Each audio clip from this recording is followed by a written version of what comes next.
This story is about a very hard-working woman whose name is Mrs. Amati, the wife of late Mr. Amati. The widow woke up before sunrise, as she did every day. Her small bag was light, her shoes old and worn, and her stomach empty. She had skipped breakfast to save money for her son, Daniel Chinedu Amati, who needed his school fees paid today. The bank was far, and she didn't have enough for transport, so she decided to walk part of the way, adding every naira she saved to the little she was about to get from the bank. Each step made her legs ache, but she kept moving, thinking only of Daniel and the future she was working silently to build for him.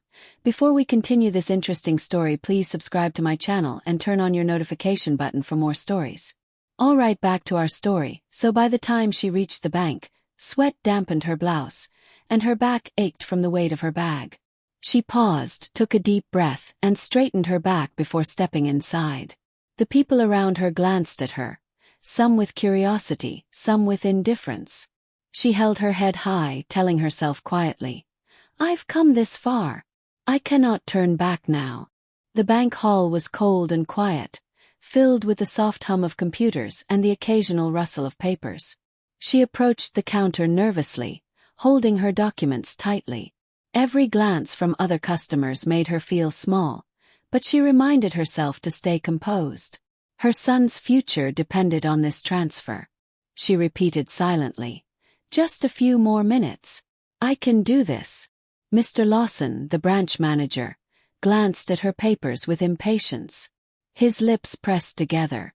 "Madam, your account doesn't meet priority standards," he said flatly. She tried to explain politely, but he waved her off. Other customers looked on. One whispered quietly to her child, "See? Some people just don't have enough." Her hands shook as she held the papers. She felt her cheeks burn. Humiliation settled in her chest like a heavy stone. She wanted to cry. She wanted to run away. But she couldn't. Daniel was waiting. Her sacrifices, her long nights, her skipped meals, they all mattered for him. She swallowed hard, took a deep breath, and stepped aside quietly, letting the manager finish with the next customer. Back at work, she filed reports, made coffee for her colleagues, and corrected mistakes that weren't hers. No one thanked her. No one noticed. She didn't mind. Her reward was Daniel, sitting at home, dreaming of a better life. At home, she found Daniel asleep at the study table, his small desk cluttered with borrowed books. She covered him with a thin blanket and whispered, "Eat first, Daniel. Mama will wait." Her heart ached from exhaustion and hunger, but she smiled quietly. His success was worth every struggle. She sat alone in the dim light of the living room, thinking of her late husband, Chinedu Amati. If he were here, he would have been proud of their son. A pang of sadness hit her, but she buried it deep. There was no time to grieve fully. Daniel's future was at stake. The next week, she returned to the bank. She clutched her savings tightly, adding it to the transfer she was about to make. Her legs ached from walking, her hands shook from anxiety, but she refused to let fear control her. Mr. Lawson noticed her again. "You again," he muttered. He glanced at her papers and waved them away. "Your account doesn't meet requirements. Come back when you have more funds." She felt every word like a slap. Humiliation burned in her chest. Tears threatened to spill, but she blinked them back. Other customers stared. Few whispered. One man said, "She shouldn't even be here." She held her papers tighter, feeling small, invisible, and powerless. Her knees trembled, but she straightened her back, whispering to herself, "For Daniel. Just a little more patience." She stepped aside, waiting silently, her heart pounding. She had endured years of small struggles, unnoticed work, skipped meals, and now this. Her dignity felt fragile, yet intact. She refused to cry here. A senior bank official, Mr. Adeyemi, arrived for a routine inspection. He paused when he saw the widow's papers. "Is this for Daniel Chinedu Amati?" he asked. She nodded quietly. Her heart raced, hope flickering. Mr. Adeyemi reviewed her documents. "He qualifies for partial educational support through our bank's program," he said softly. The transaction was completed immediately. The humiliation faded quietly, replaced by relief. She walked out slowly, legs weak, back aching, but her heart felt lighter. No one cheered. No one noticed. But she had won quietly. The future she fought for was intact. She took a deep breath and pulled out her phone.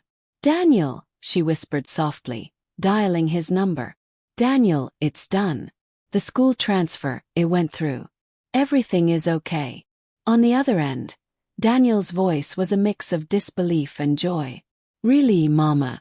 You did it?" "Yes, my son. You can go to school without worry. Mama never gave up, and now it's done." She felt tears welling up, but this time they were tears of relief and happiness. Daniel promised to study hard, and she smiled quietly, knowing her long years of patience had finally borne fruit. Daniel grew up disciplined, focused, and humble.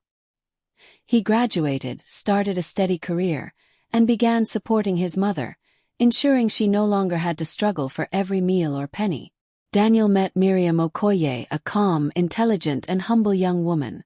She valued family, integrity, and quiet perseverance, the exact lessons Daniel had learned from his mother.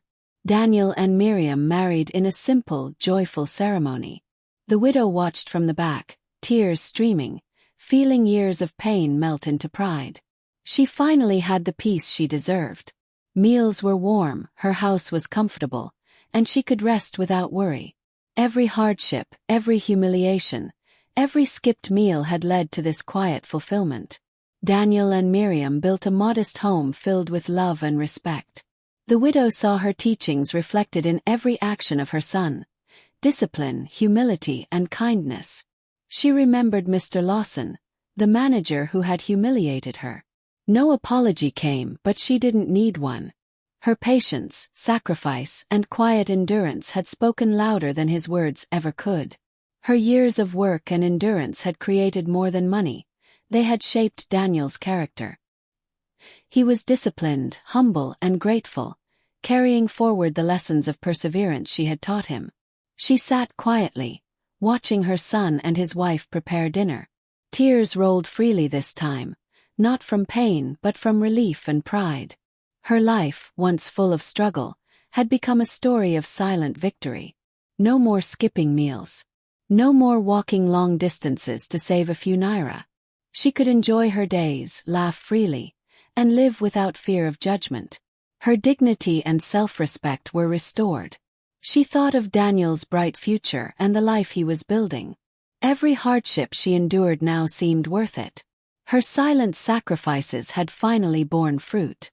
The widow smiled softly, looking at Daniel and Miriam.